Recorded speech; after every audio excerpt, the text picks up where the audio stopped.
Kita ingin tahu perasaannya dulu ya sekarang ya, perasaan Nikita Mirzani. Oke.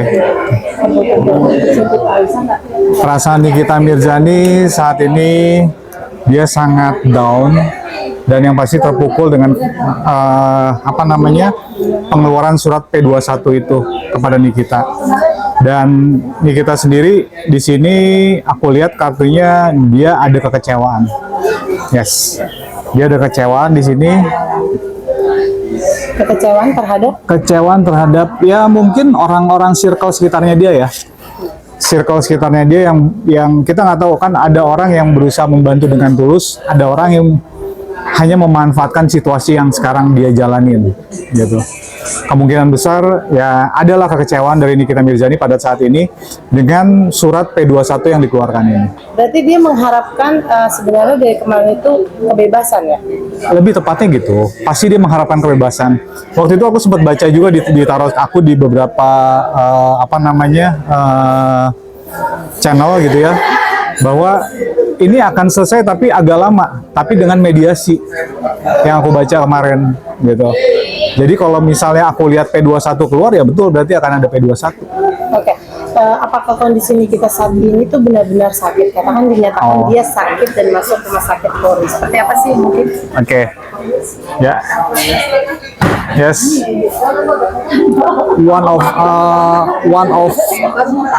One. Jadi one of one ini adalah dimana ini perasaan yang sedang dialami oleh Nikita yang dimana dia betul dia merasa down dan itu akhirnya ke fisiknya sendiri, jadi fisiknya melemah di sini. Ini one dimana orang lagi sedang berpikir keras. Jadi intinya ya betul nih kita sekarang down, lagi sakit. Gitu. Bang, tapi kan setelah P21 ini muncul, banyak yang menyatakan P21 ini agak sedikit janggal. Ya Oke, janggal dari sisi apa?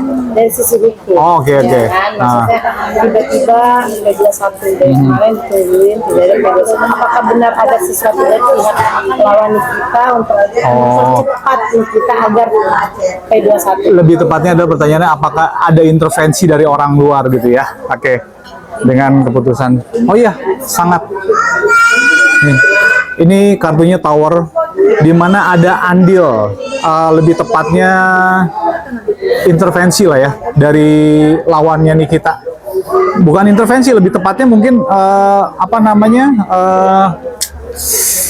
nge-push untuk jaksa itu untuk bisa mengeluarkan surat P21 ini. Ya, tapi di sini yang pasti dari lawannya Nick Mir sendiri.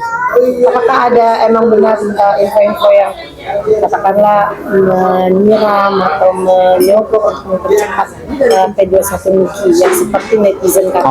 Oke. Dugaan. Ini pun dugaan ya. Dan ini adalah prediksi aku ya banget. Tuh. Ini ada Five of Cup, di mana di sini ada 1, 2, 3, 4 yang di mana ada bisa dianalogikan adalah melicinkan atau mempermudah untuk kasus ini lebih cepat. Jadi ya adalah sedikit keuangan atau materi yang dia keluarin untuk sidang ini. Oke. Nah, ketika sudah P21, apakah nanti ke depannya Niki dan Nikita Mirzani juga punya akan berdamai atau seperti apa nih akhir ending dari permasalahan ini? Ya sebenarnya tuh kan Hierophant. Nih, Hierophant. Jadi seperti yang aku tebak kemarin, seperti yang aku prediksi kemarin, kasus ini akan beres, tapi dengan mediasi. Tapi ya itu tadi ada proses yang harus dijalanin dulu. Jadi mungkin ada lawan dari Nikita, maksudnya si pelapor ini berharap ada kejeraannya dulu, maksudnya kasih efek jerahnya dulu. Setelah itu ini akan berjalan normal lagi dan ini aku lihat kartunya adalah ada mediasi di sini nanti yang keluar. Setelah sidang. Oke, tapi gitu. hukuman tetap harus jalan dulu, gitu. Maksudnya disidangkan dulu itu harus berjalan, tapi kan nanti setelah persidangan itu diketok palu dan ini kan kita bisa naik banding dan ini pun ada mediasi di situ nanti. Oh, sampai naik banding. Sampai naik banding. Nanti ada mediasi di situ. Oke. Gitu. Bang, mungkin saat ini kan kita sudah 3 bulan tidak bertemu dengan keluarganya. Ya. Kan? Di satu sisi dia juga mempunyai laporan terhadap Fadel Bajide yang sama-sama sudah P21. Oh, sama-sama P21 ya? Sudah P21 tahap 2 Oke. terhadap anaknya. Ini gimana juga melihat dari sisi kasus yang laporan kita kepada Fadel Bajide? Apakah nanti kedepannya juga ada perdamaian kepada Fadel Bajide dari Nikita Mirzani? Oke. Ya. Ini kartunya yang berbicara ya. Jadi kartu yang berbicara ini Seven of Cups, yang dimana ini ada seperti lebih tepatnya gini loh.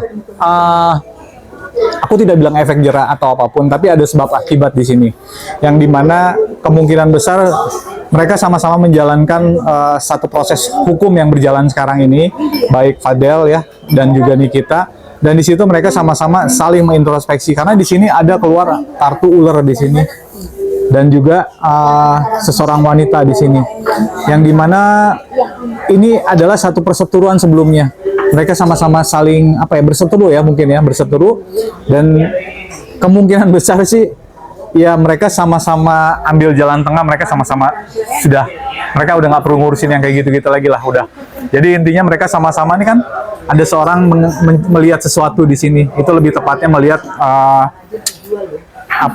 satu kasus secara dewasa gitu. Tapi nih kitanya mungkin ya lebih dewasa lah untuk menginikan permasalahan Fadel sendiri gitu. Apakah setelah kejadian ini, setelah kejadian beberapa ini kita akhirnya nanti akan lebih tidak frontal lagi, lebih baik atau lebih mendapatkan pelajaran yang lebih, karena kan dia udah beberapa kali terkena kasus hukum. Betul. Ya.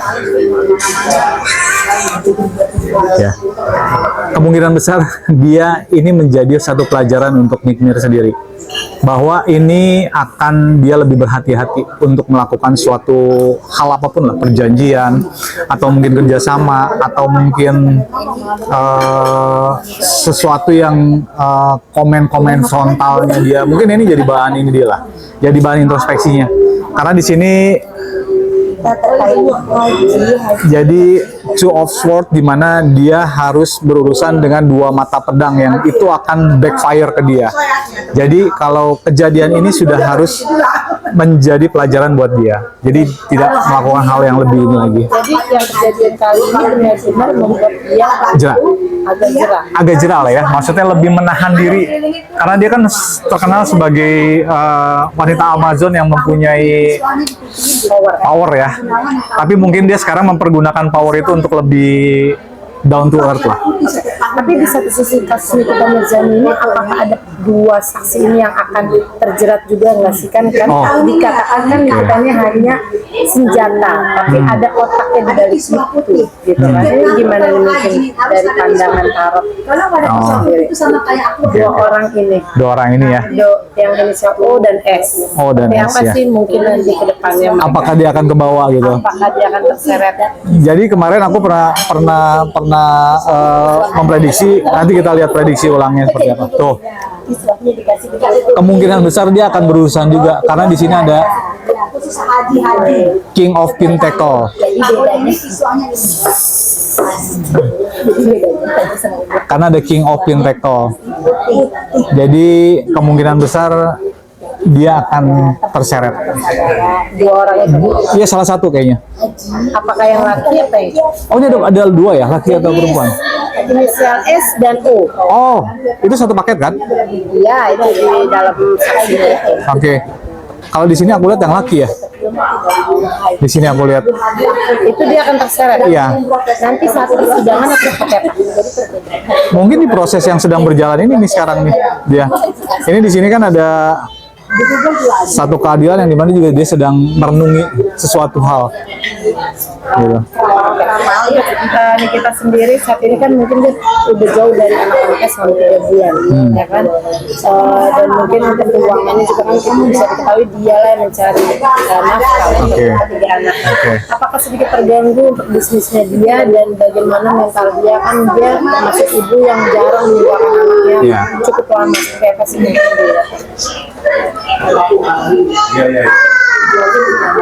Lover. Betul, Nikita ini adalah orang yang sangat mencintai keluarganya. Tapi dengan kondisi ini, ya agak sedikit dia banyak kontrak-kontrak yang harus dia dia relakan untuk tidak berpihak kepada Niki. Jadi kemungkinan secara finansial dia agak terganggu. Tapi di sini aku lihat banyak kali support teman-temannya di sini yang membantu dia kok. Jadi bukan hanya Nikita sendiri di sini, tapi secara ekonomi agak sedikit mengganggu dia lah. Agak sedikit mengganggu. Sebagai orang tua tunggal ya maksudnya, agak sedikit mengganggu. Oke, terakhir mungkin Kak, apakah benar kasus ini kita tuh bersalah atau tidak? Kan karena kan ada gugatan non prestasi yang dia ajukan kan untuk katakan ini kan sebuah perjanjian yang menurut dia gitu kan, dan banyak juga praktisi-praktisi hukum yang mengatakan dia tidak bersalah, dia tidak ada masuk kasus pasal pemerasan atau TPPU gitu kan. Tapi ada juga yang mengatakan masuk. Ini apa sebenarnya Nikita ini bersalah atau tidak sih dalam kasus ini? Ya, bisa dipastikan maksudnya ini Night of One. Night of One tuh ya intinya aku menganalogikan lebih tepat kasus ini adalah ada sebab akibat intinya. Itu aja intinya. Aku tidak bisa bilang dia bersalah atau tidak bersalah, tapi ini ada kasus sebab akibat. Yang dimana One Prestasi itu mungkin kalau menurut aku tentang perjanjian yang harus dibahas lebih benar lagi, lebih baik lagi sebelum kasus ini mencuat. Gitu. Berarti harus hitam di atas putih, harus dasar hukumnya harus jelas. Dasar hukumnya harus jelas. Tapi aku tidak bilang ini siapa yang salah, siapa yang benar ya di sini. Tapi kondisinya aku lihat di sini adalah sebab akibat di sini. Aku tidak mau ngomong siapa yang salah, siapa yang benar, tapi ini ada sebab akibat. Karena makanya ada di peradilan, berarti mereka sama-sama ingin mencari keadilan. Yang semua mereka pingin semuanya win-win lah intinya. Oke, sekali lagi mungkin ada saran nggak sih atau pesan untuk Nikita Mirzani ke depannya setelah huru hara ini kan yang lagi berlangsung cukup lama lah dia bertahan di kasus ini. Kalau dari aku sih, aku sangat salut dengan Nikita Mirzani sebagai wanita Amazon yang selalu kuat gitu ya, dan dia juga sebagai single parent yang dia membiayai keluarganya. Tapi di sini ada pesan buat aku, di mana kita selalu harus hati-hati di dalam membuat kontrak, detail-detail per detail itu kita harus benar-benar mempelajari. Kalau kita tidak ngerti dengan hal itu, lebih baik kita tanyakan yang lebih mengerti. Jadi jangan sampai kejadian ini akan terulang lagi dengan permasalahan yang berlanjut ke jalur hukum, itu aja. Karena ya jujur aku sayang maksudnya karena Nikita ini kan bisa dibilang adalah artis yang sangat kontroversial di Indonesia, dan dia mempunyai support dari fans-fansnya banyak banget. Kalau dari aku itu aja.